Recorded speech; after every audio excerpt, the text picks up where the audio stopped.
honor of this Golden Jubilee celebration event through P.R. Venkatramana Raja, President, College Governing Council, through K.G. Prakash, Secretary Dr. S. Singhraj, President Palapalayam Raju's Maulai Fund, through N.R. Krishnamurthy Raja, distinguished members of the Governing Council, esteemed invitees, alumni of this college, my dear students, gracious ladies and gentlemen, Anaivarkum Vanakkam.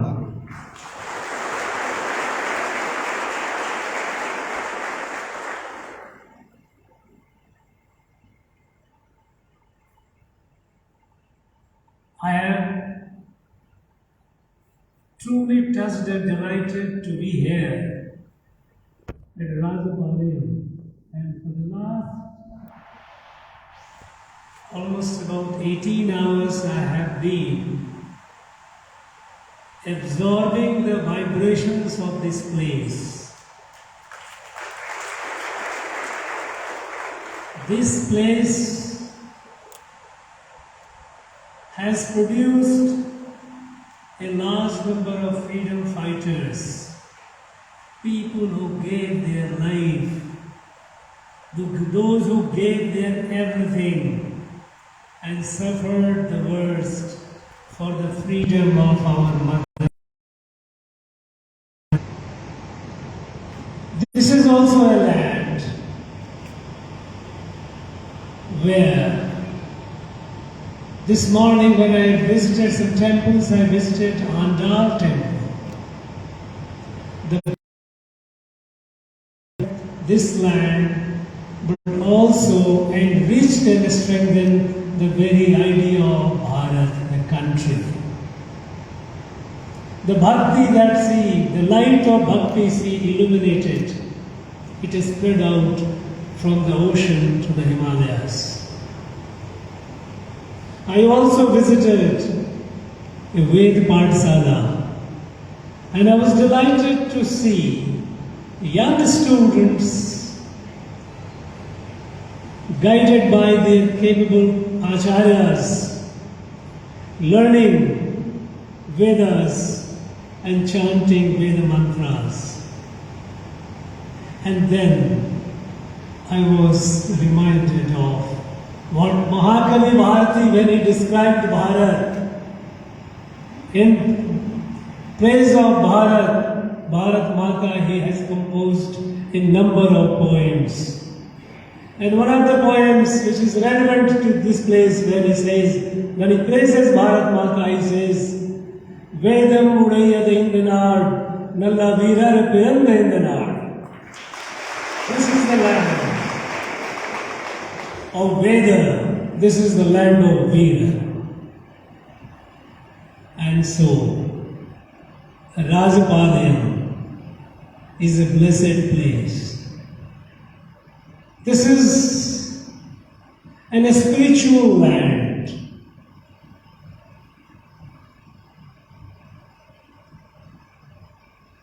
And I congratulate the people of this place for being blessed.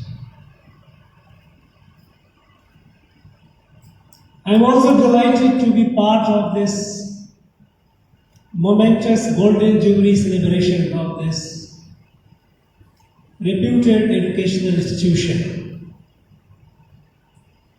50 years is a decently enough long time in a growth of an institution. And I heard the progress of the institution when this report secretary was reading out. How from the modest beginning it has evolved, grown into a major institution.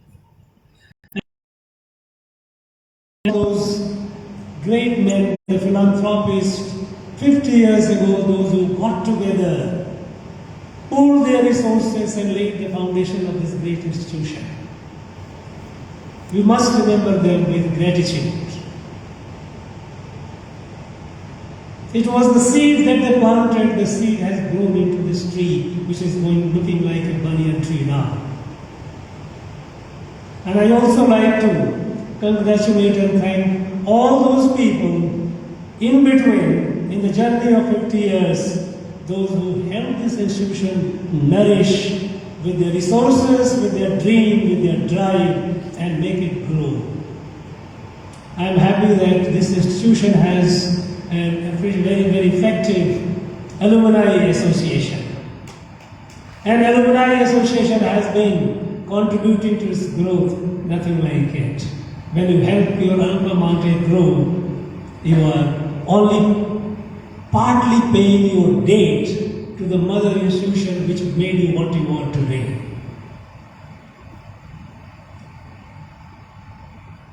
In the 50-year long journey, the institution has achieved a lot. It has done remarkable social service. It has taken higher education, college education to people in the rural areas. Many underprivileged who didn't have access to education, the higher education in cities and towns. You have done a great service and you have every reason to feel proud of it. Now, the 50 years, the Golden Jubilee is also an occasion to take a pause, look back, see your journey, and also think of the future. What this institution has completed 50 years, and I have no doubt with the support and the patronage that it has of the people here, this institution will celebrate many more milestones, Diamond Jubilee, Platinum Jubilee, Centenary and beyond. But now, you also have to think how the journey is going to be, the future journey is going to be. At the time, our society, our country was in a different phase. We had hardly about 25 years since the British had left us. We were industrially trying to grow, lay the foundations here and there, and I'm glad that here also Ramco and all, they laid the foundation of industries. But we were trying to be an industrial country, to grow industrially. We were largely agrarian. Agriculture remains the mainstay of even today. They will always be, because they are the one who give us the food, the most basic and most essentials. What they are called is Annadata, who give us food. But we also have to accept the fact that agriculture alone cannot sustain the growth or drive the growth of a country or a society. At the time when this institution was conceived, it was largely agrarian. World has moved considerably ahead. When we were largely agrarian, we were trying to be industrial. At the time, the developed countries in the world, they had already moved from industrial to information technology. We were quite behind. We had to do a lot of catching up Today, the world is in the digital age. Today, it's the age of artificial intelligence. Technology has advanced far beyond imagination of those days.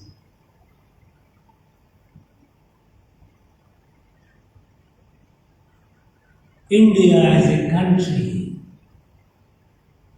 it cannot afford to grow incrementally. It cannot afford to grow agrarian to industrial to information to digital.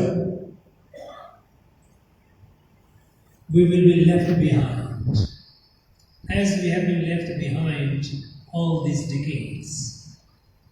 We have to leapfrog. We have to take a quantum leap. We have to move age.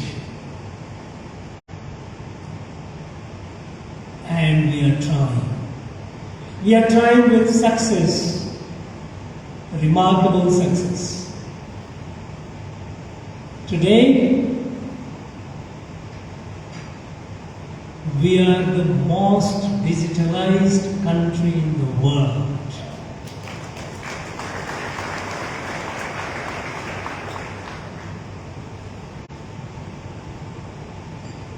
We are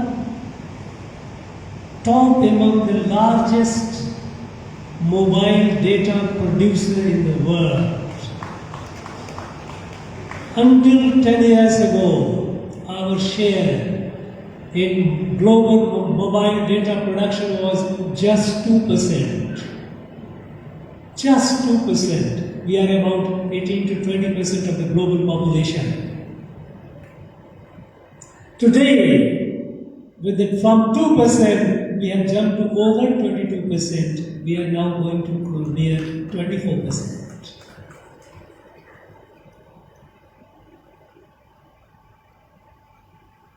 Today, our country is moving forward with a resolve and determination, with a sense of destiny.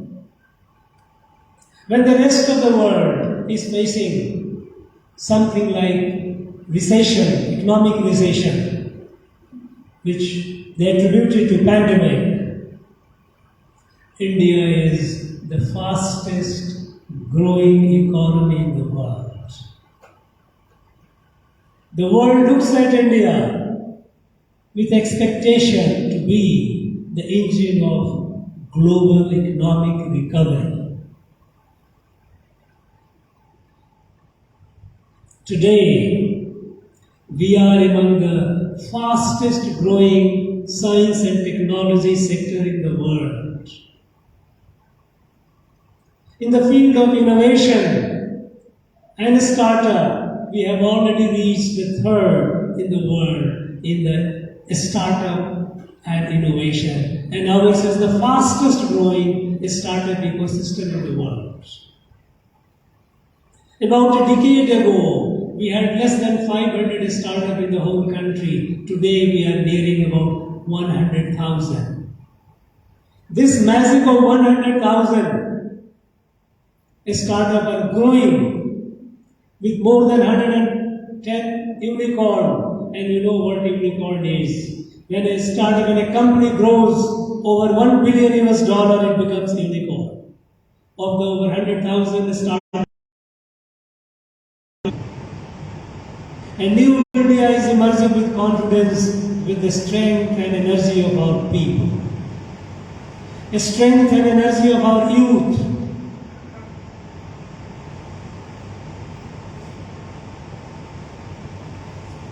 This magical transformation that is happening, what is the secret of this magic? Today, we know that until a few years back, India was looked upon as a poor developing country. We were at the margin of international affairs. We were large in number, but not in the reckoning.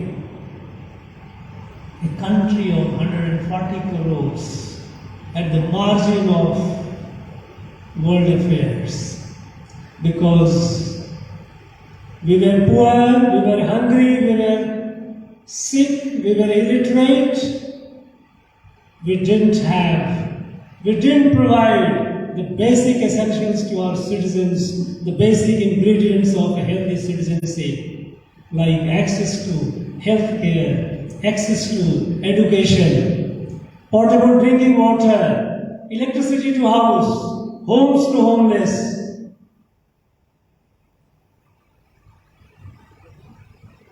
We were doing. We were not that we were sitting, the government before they did their best. We continued building schools and colleges, we continued building hospitals and medical colleges. We continued generating electricity. We continued building roads. But the problems kept multiplying. And a large section of our people remained deprived of the basic essentials of a dignified citizenship, which is a house, a home to live in, access to health care, basic good education, access to potable water, cooking gas, electricity. We couldn't address the problem holistically. The change that has happened in the last 10 decades, which is showing the magic that today the world looks at this country with expectation to provide the leadership to solve the major global problems. It is because the way we look at the country and the way we look at the problems of the country, that has fundamental. Until a decade back, we used to look at our country the way the British looked at our country. They divided our countries in terms of geographies, in terms of races, in terms of religion, in terms of languages. They made us a stranger to each other.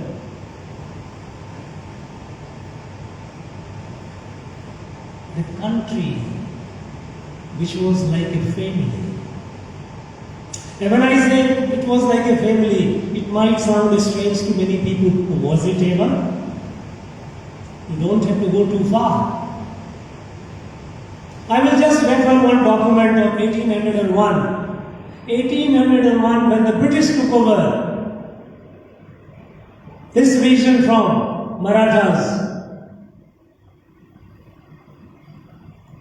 the then Maratha ruler, Sarfozi Maharaj, he wrote a letter to the then British resident, 20th of January 1801, and the letter is available in public domain.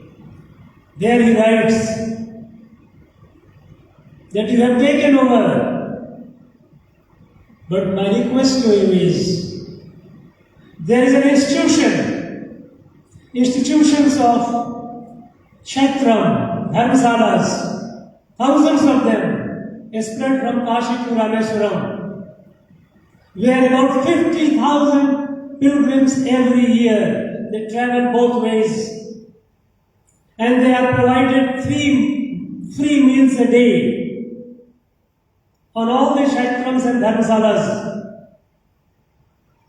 where the traveler, the pilgrims, could take rest as long as he or she wanted. They were given food, free food.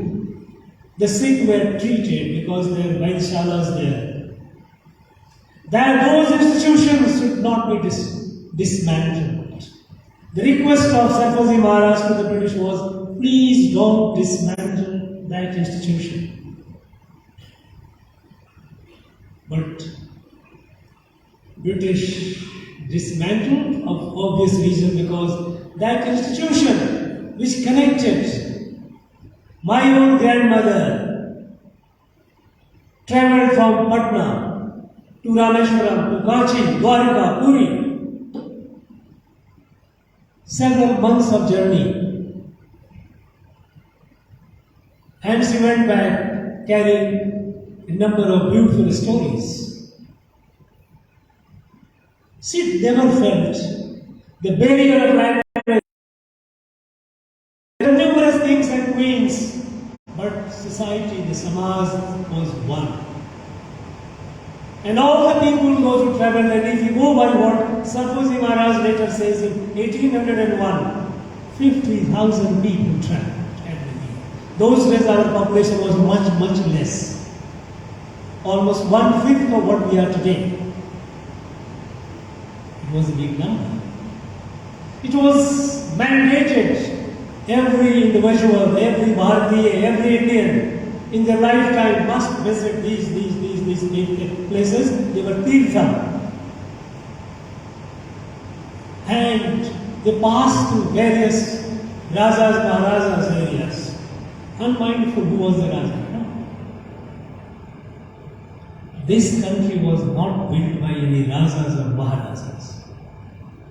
Many times some people out of their ignorance ask a question, Mr. Governor, tell us, who was the king who ruled this country, the whole India, at one point of time? No one. It's a different thing that there were kings who ruled from Siam to Hindu Kush. Siam, which is present Thailand, to Hindu Kush, west of Afghanistan.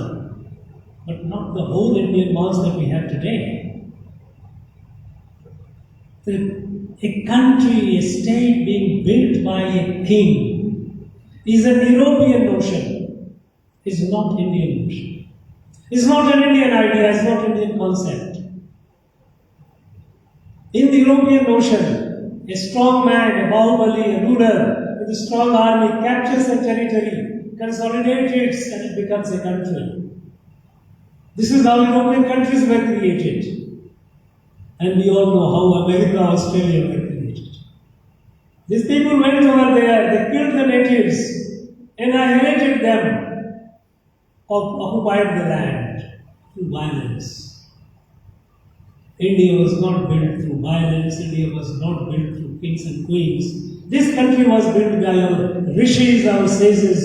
It is a civilizational and cultural evolution that happened over 7,000 years ago. Beginning with Vedas, it continued. And this land, which is the Anmik Bhumi, this is a Adhyatmic land which we call Tamil Nadu today. This has produced a large number of sages and saints who nourish this. Our Nayadas, our Alvars, our Sangat period saints and poets,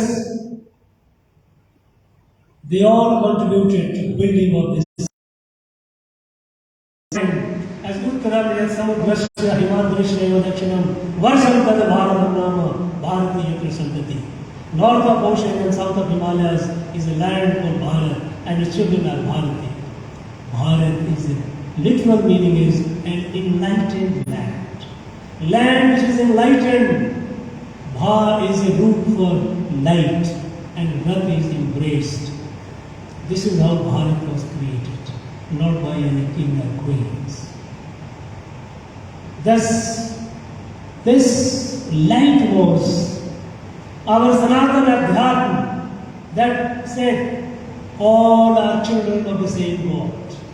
Having God created the creation, permeated himself in entire creation, and everyone, all the differences, humans, animals, plants, we are all children, where each one of them, each one of us, the same divine is present, the same divine illuminates, and we are all members of a family. We are all a kudumbam, a family. And this light, when it is spread from the ocean, went up the Himalayas, east and west, south and north. It developed a culture. A culture is nothing but your outlook to the world, outlook to yourself, outlook to your family, outlook to your society, outlook to your country. This is what culture is. How do you display that outlook through various songs, music, dance, festivals? These are all manifestations of that very culture. Every of our, whether our classical dance, classical music, all our festivals are rooted in prayers and devotion. This is what created this country called Bharat. And today, we have become a stranger. When the college committee people, they came to invite me, they said, sir, we are migrants to Rajasthan. Okay, what do you mean migrants? From 400 and odd years ago, our people have come. When Telugu people of Chennai, when they meet me, they also tell me, sir, we are migrants of this place. I wonder, would have they said the same thing before 1956? Before 1956, when the state reorganization happened, was there any concept of migration or migrant? It was one country, one family. There, people welcomed them, they settled there. And they helped the local people, local civilization, local economy in their growth. There was no concept of being migrant prior to 1956-57. There are 40,000 Tamilians living in Kashi. They have been living for the last several hundred years. I have met them several times. Many of them are great. They are achievers in the field of science and technology and literature. They have made Kashi their home. They never told me, we are migrant from Tamil Nadu. They never said. Now this notion of being migrant in our own country, this is regressive politics. This is the divisive politics, the seed on which the British had planted. They wanted to divide the country. When the National Freedom Movement started, when it picked up momentum, they started their divisive politics and they started promoting all those people, all those leaders, feeding them, supporting them with the instrument of the state and finance to weaken the National Freedom Movement in terms of race, in terms of reason, in terms of language. And there were, in our country, while the National Freedom Movement was gaining momentum, there were also smaller movements here and there in different parts, including in Tamil Nadu, where there were people who were working against the freedom. People, those who supported the British, that did not want the British to leave. And today, even today, we have some people holding high positions in the public platform saying British rule was a blessing. I really wonder which world they are living in. I think the magic that is happening today in our country, the country which is from the margin to the central stage, we are at the central stage, let there be no doubt about it. Be it all the global problems, let us say climate crisis, we all know that climate crisis is going to destroy the whole world. The Mother Earth is heating up. Global warming is happening. Glaciers are receding. Polar ice caps are melting. Rivers are drying. Forests are denuding. The places which are known to be very cold are experiencing heat waves. And the places which were hot experiencing cold. The earth is heating up. And in this, who is taking the lead? Our country, India. We have taken the lead and we have taken a bold decision that we will be carbon free. Our energy will be carbon free. When we took the decision in 2015, there were many skeptics. They thought, how can India, a developing country, can ever think of being free from carbon? Because the conventional wisdom was that for energy, which is the crucial need for growth, you have to use hydrocarbon, you have to use fossil fuel. But no. We took a bold decision. How? We looked at things alternatively. We had a national leader who looked at sun god with inexhaustible energy. It is not going to be over, at least. ever. Can't we tap it? And when we started the International Solar Alliance in 2016, there were many skeptics within the country and even outside. This is not workable. There were lobbies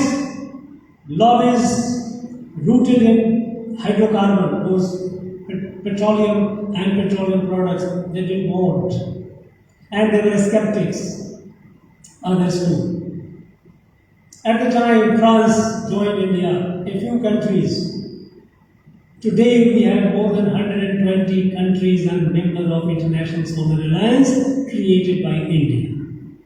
Its headquarters is in National Capital Territory of Delhi.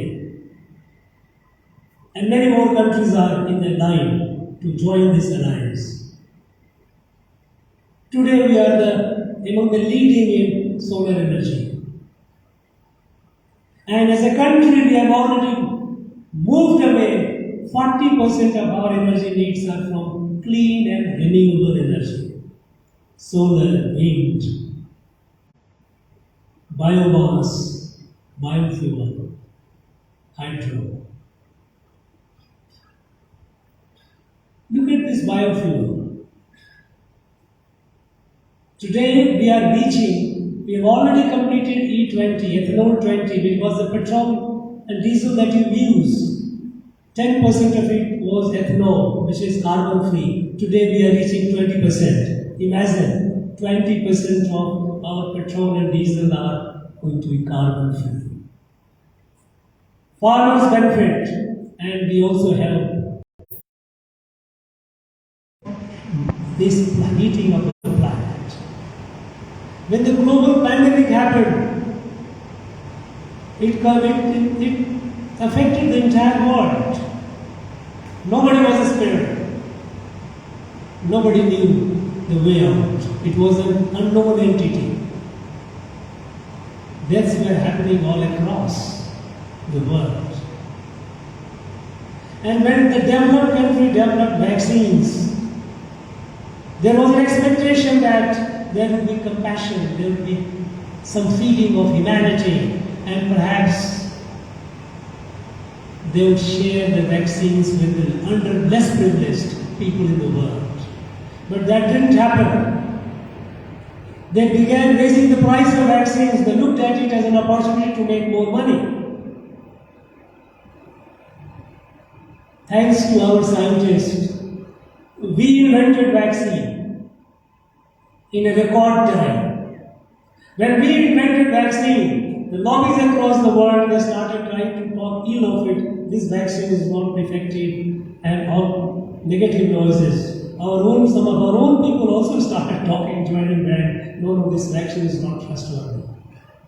Today, the world has accepted that our vaccine is among the few best in the world. And when we invented the vaccine, we shared our vaccine free of cost with the people in more than 150 countries in the world.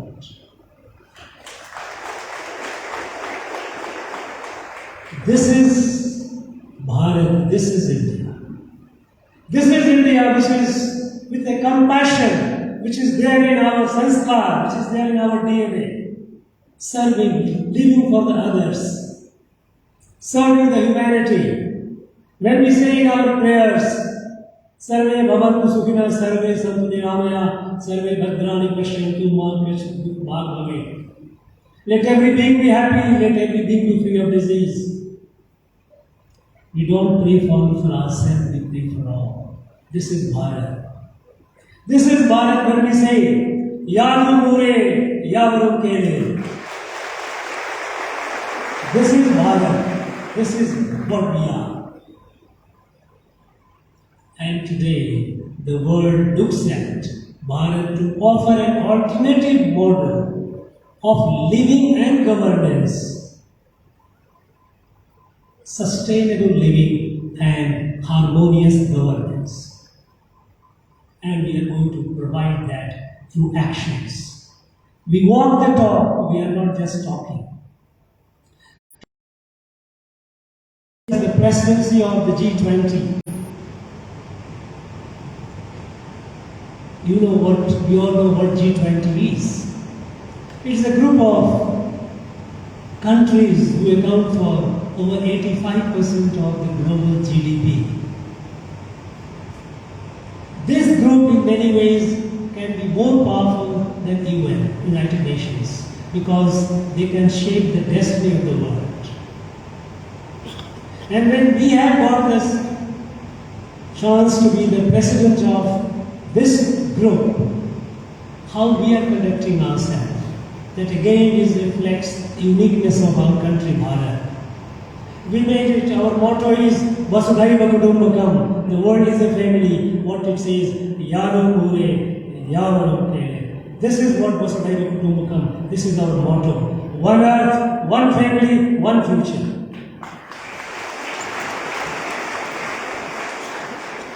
And unlike in the past also we have held many international events. May not be G20, but we have held several international events. But earlier that international events used to be either in Delhi, Mumbai, or maybe some tourist destination places like Goa. This time when we have G20, the whole country is involved. We have events at more than 220 places in this entire country. We have several G20 events happening in Tamil Nadu.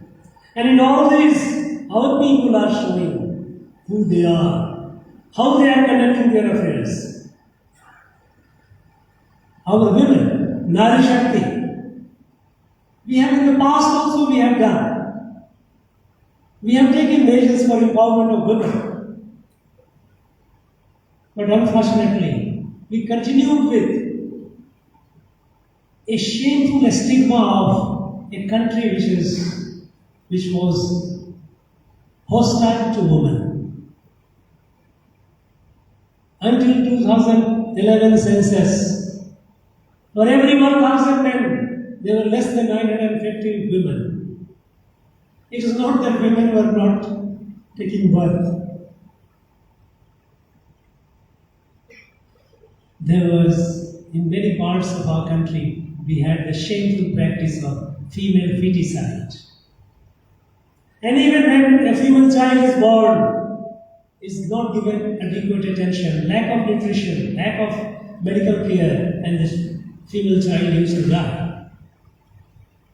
Infant mortality among female today, though our latest census data is not yet out, but sample data of census across the country shows that today we have overcome this stigma. Today we have more number of women in our country than men.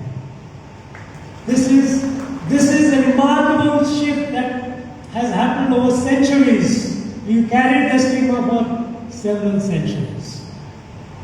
In Tamil Nadu itself, when the electoral roll was revised, latest electoral roll revision, we have nearly 15,000 women voters more than men. Now how did this happen? It didn't happen just like that. The movement that started from Beti Bachao, Beti Padhao, save the daughter, and educate the daughter, providing toilets in every house, because we had a shameful distinction of 60% of our countrymen and women going out for open defecation. We didn't have toilets. And when you have no toilets in the house, who is the worst affected? It's the women folk. Today, every house has a toilet. Every school has a toilet also for the girl children. Many places, schools, the girl children were not going to school because there was no girl toilet. And we didn't bother about it. This comprehensively addressing the issue, not just shouting a slogan, comprehensive addressing the issue. Today, we see our women, our daughters, they are now flying fighter bombers, fighter jets.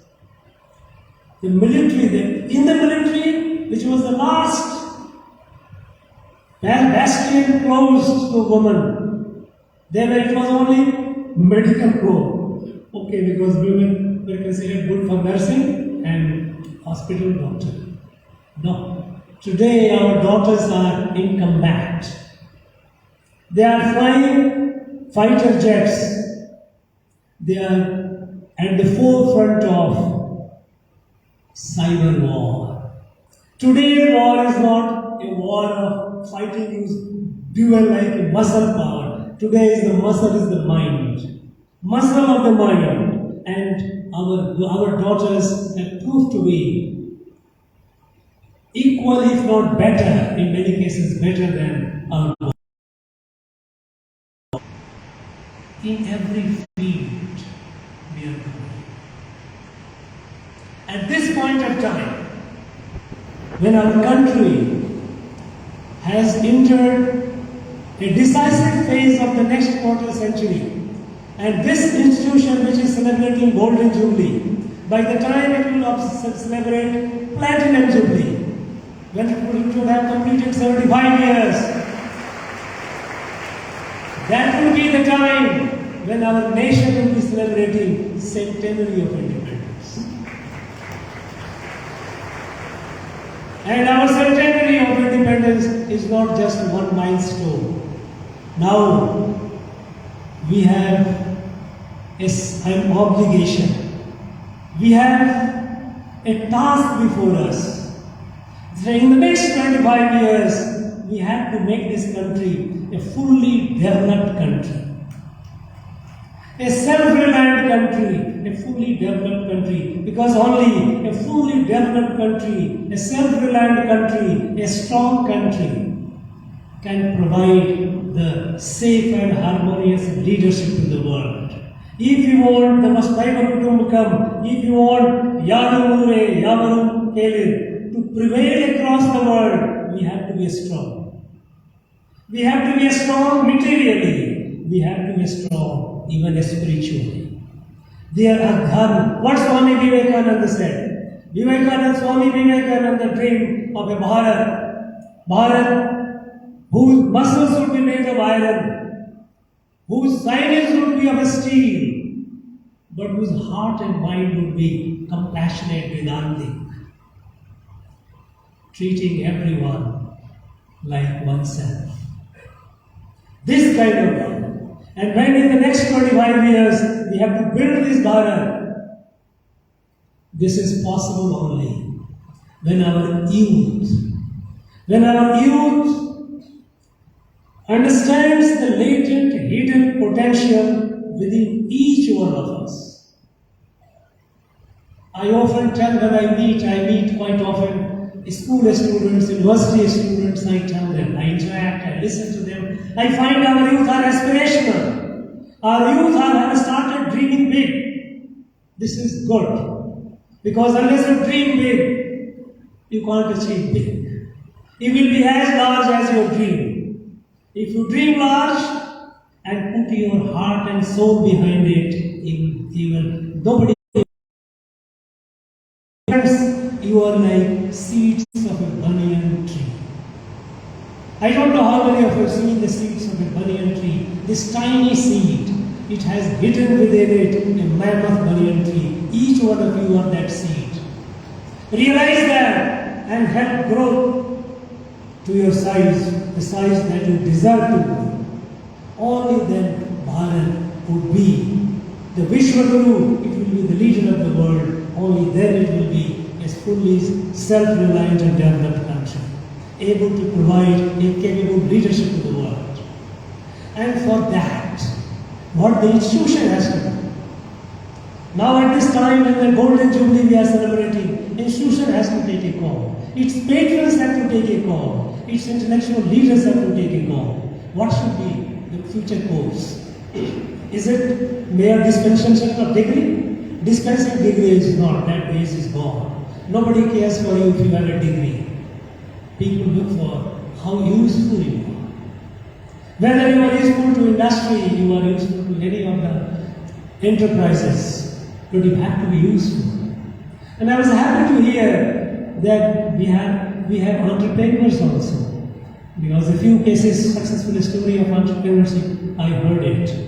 I would like more and more entrepreneurs coming out of this institution. And here, the institution has a role to play. To be an entrepreneur, whatever you need three things. First and foremost, the will to decide something, to do something. Not just the beaten track of going with a degree looking for a job, but do on my own. The will to do. Second, how to do, know how. And the third, some essential capital, how to start it. Now there is no dearth of capital around. There are multiple institutions. And unfortunately, I have visited many universities and institutions. Our students, our youth are not aware of. This is what are the avenues of access to capital, capital for enterprise, entrepreneurship. If you start a new business, there is capital, easy capital available. Capital is available today. As far as know-how is concerned, the know-how you can acquire some basic on the internet. It is there. And there are institutions which are guiding. Other day I found a girl of high school, 11th year,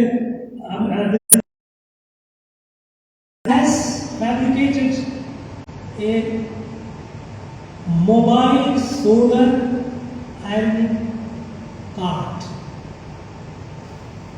Now, and she came, I felicitated her, I was interested in listening what all she did. She explained. She said that in every town you have, people who do the ironing. On an average, every ironing cart runner consumes 5 kilograms of coal every day. There are millions of such carts. How much carbon emission? If it is solar, so much less carbon. She had an idea. She conceived it. She gave it. We have centers. One such center is in Ahmedabad. She sent the proposal. They found it very interesting. They invited her. They developed for her the prototype. She was part of developing that prototype. And it became a successful enterprise.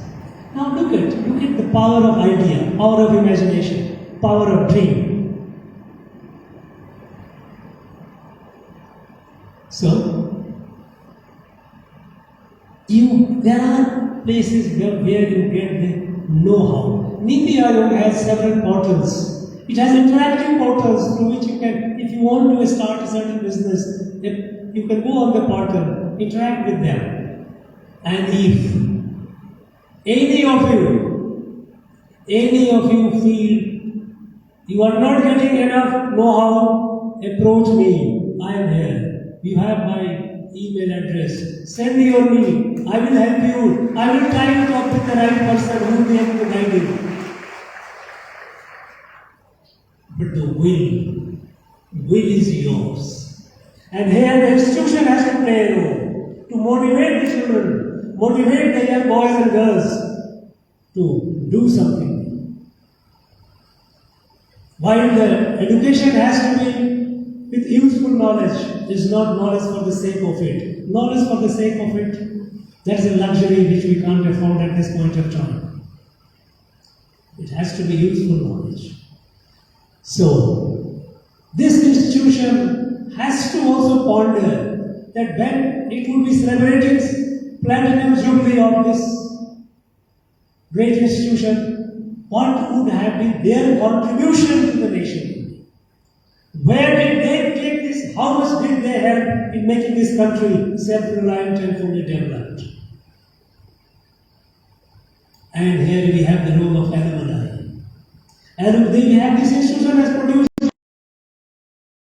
here, when I heard it, delighted that alumni have been philanthropically helping the institution with resources.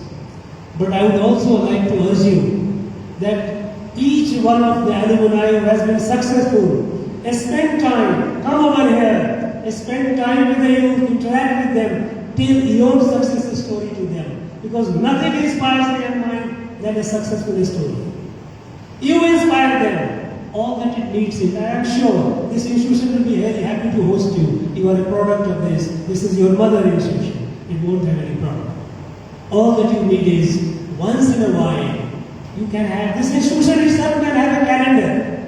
That okay, once in 15 days, one alumni will come. You have a calendar and will address the students. And they will share their success story with the students.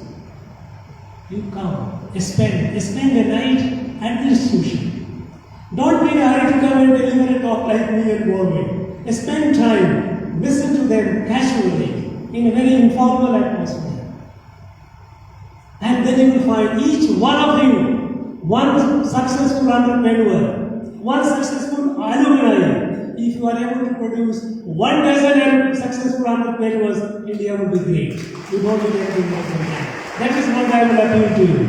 And I am sure this institution, which has carried on the great legacy, will continue marching ahead with the heads high, looking up to the destiny of this country, destiny, the world leader, India in 2047, and you will be proud of with your own contribution. Thank you very much once again.